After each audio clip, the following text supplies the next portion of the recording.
What's up, everybody? I'm your host, Matt Johnson. On today's episode of Bulls Latest, got a lot of fun stuff I want to dive into today. Kobe White or Josh Giddy? That will be a question that will be asked in Bulls circles all offseason long. It's an important one. It's two guys that have their futures kind of up for grabs right now within the organization. Josh Giddy is a restricted free agent this summer, and Kobe White is set to hit free agency next summer. So the decision on the one will most likely lead to an answer on the other. And Josh Giddy is going to command somewhere near a 5-year, $150 million deal, according to reports. Will the Bulls pay that? I'm very skeptical. I don't know if the Bulls are willing to commit that amount of capital to a player like Josh Giddy. I know he did have a very solid resurgence season after struggling mightily in Oklahoma City last year, leading to his departure and trade to Chicago. I am very interested to see how the Bulls view his value to the organization. I know there is a team out there that is very likely to make a play on him in the Brooklyn Nets. They have $55 million in cap space to spend this offseason. He did average nearly 14.5 points a game, 7 rebounds, 8 assists in the first season in Chicago for Giddy there.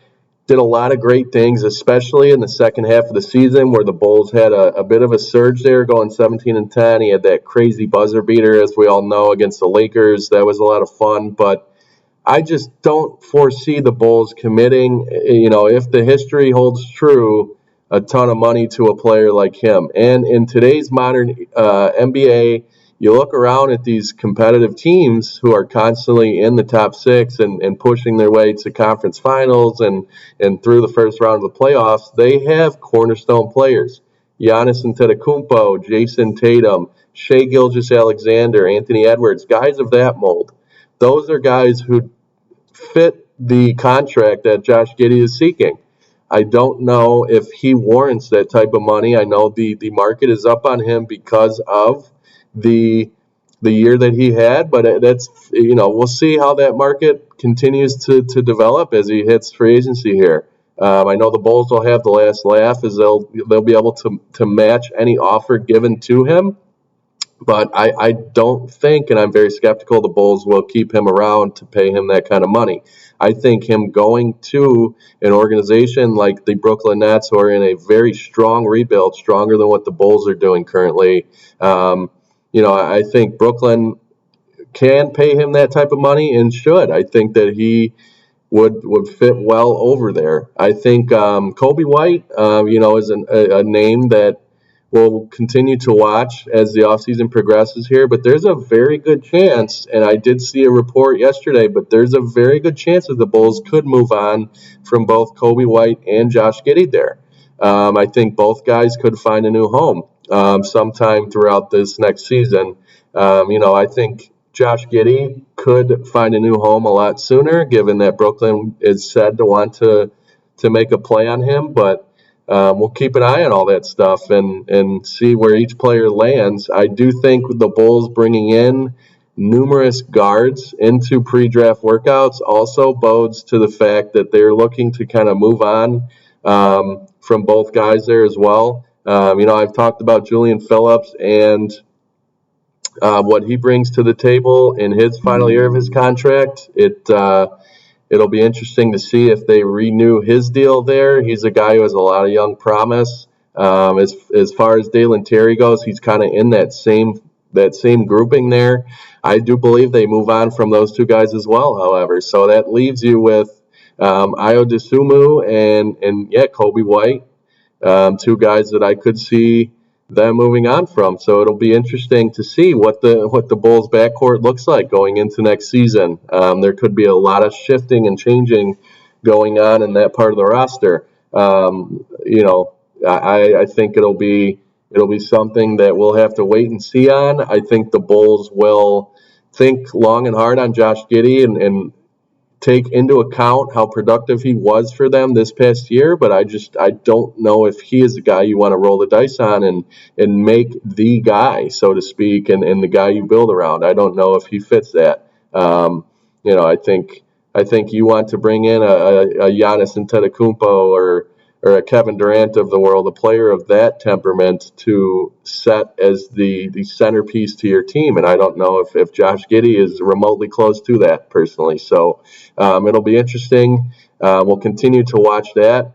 I kind of wanted to dive into this today, considering he was such a big part of the Chicago Bulls in years past. But the Knicks, moving on from Tom Thibodeau yesterday after his Eastern Conference Finals appearance in his 5th year in New York, shocked a lot of people, shocked me.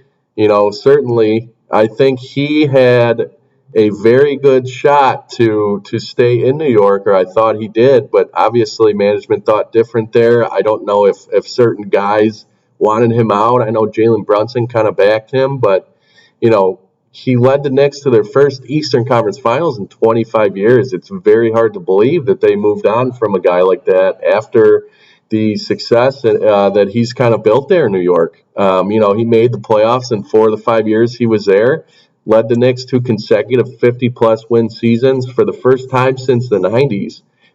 So a lot of good things Tibbs did in New York there, kind of similar to how he left Chicago. I know it was a long time ago, 2011. It was a very fun year for Thibodeau and the Chicago Bulls. He did a lot of similar things in developing young talent. Before he came to Chicago, Joakim Noah was a work in progress. He was a guy who not many knew if he could survive in the NBA and live up to his high draft pick there. But Thibodeau came in, developed him along with Derrick Rose and a lot of the other young guys on that roster, and succeeded and ultimately brought them to a conference finals in 2011 before losing to LeBron, D. Wade, Bosh, and that Heat team in 5 games. Eerily similar to kind of how the Knicks went out this year against Indiana.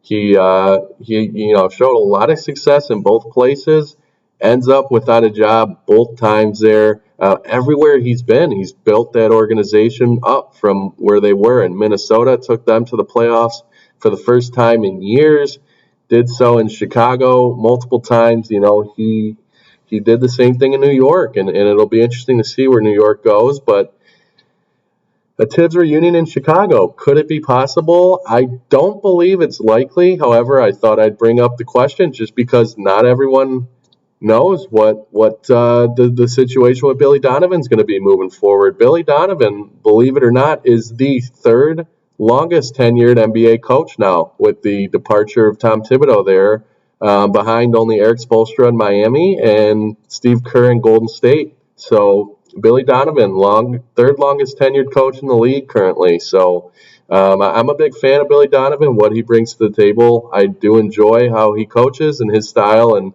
I think he, a lot like Thibodeau, is very, very good in developing young talent there. We've seen the emergence of Kobe White as a result of that, and I just don't know what the connection between Arturas Karnisovas and Thibodeau would be, and so I don't think there is much of one there. So it's something to throw out there. I know a lot of Bulls fans loved Thibodeau. A lot of them hated him. Kind of similar to Knicks fans towards the end of his tenure there and how he coached and what his style was. But, I know the Derrick Rose injury didn't sit well with a lot of people and how he was left in the game late against the Sixers many years ago.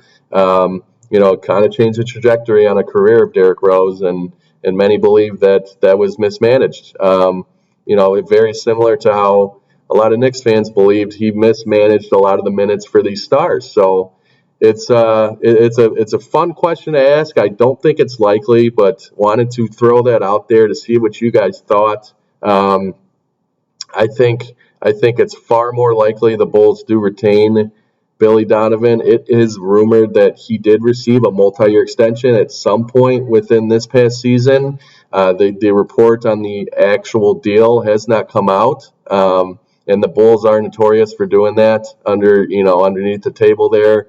That's just kind of how they roll. So it'll be something to keep an eye on whether Billy Donovan receives an official contract extension as we move into the draft here and then free agency. So that's a fun topic there. I thought I'd dive into a guy I wanted to talk a little bit about, Cam Whitmore of the Houston Rockets. I think he's a very interesting wing prospect that the Bulls could look at here. He's a much cheaper one as well. I do think, you know, he would bring a lot of value to a position the Bulls are clearly looking to bolster, as evidenced by them bringing in multiple forwards to pre-draft workouts here. I think them snagging Modest last year with the 11th overall pick was a clear win for the organization. He's been very solid, showed a lot of promise in the minutes that he did play for Billy. I think Modest Buzelis, a lot of Bulls fans have his back there. And a local guy, a guy that is very exciting and one they look to want to see grow under that position. But, I think a concern, obviously, is Patrick Williams. He's had a very hard time in Chicago. The Bulls drafted him very high. It's doesn't sit well with a lot of Bulls fans that they did do that, and the fact that he hasn't produced up to this point in his career is very troubling. So it'll be interesting to see if they look to add another forward there going forward in this offseason. I think that the 20-year-old Cam Whitmore provides a solid option there. He's a high-volume scorer. He averaged nearly 11 points in only 17 and a half minutes in 98 appearances with the Rockets. Obviously, the Rockets had a very strong season and have a really young core there. So Cam Whitmore may be the odd man out, and that's a guy that you can buy low on. I think it's a solid buy low spot for a guy who has a lot of production at that position. He did shoot 45% from the floor and just about 36% from beyond the arc this past season. So Cam Whitmore, a name that it will continue to watch here. I think the Bulls would have the pieces necessary to make a move for a guy like that. I think Houston would definitely entertain an offer there as we progress through the offseason. So definitely a name to keep an eye on. I think he's an intriguing option for the Bulls at that position. I think another intriguing, speaking to a draft prospect, another intriguing guy who is rumored to make his way through the Advocate Center for a pre-draft workout is Yannik Kanan Niederhauser. He's a 22-year-old, forward or big man. He played the big position but can play forward as well, out of Penn State.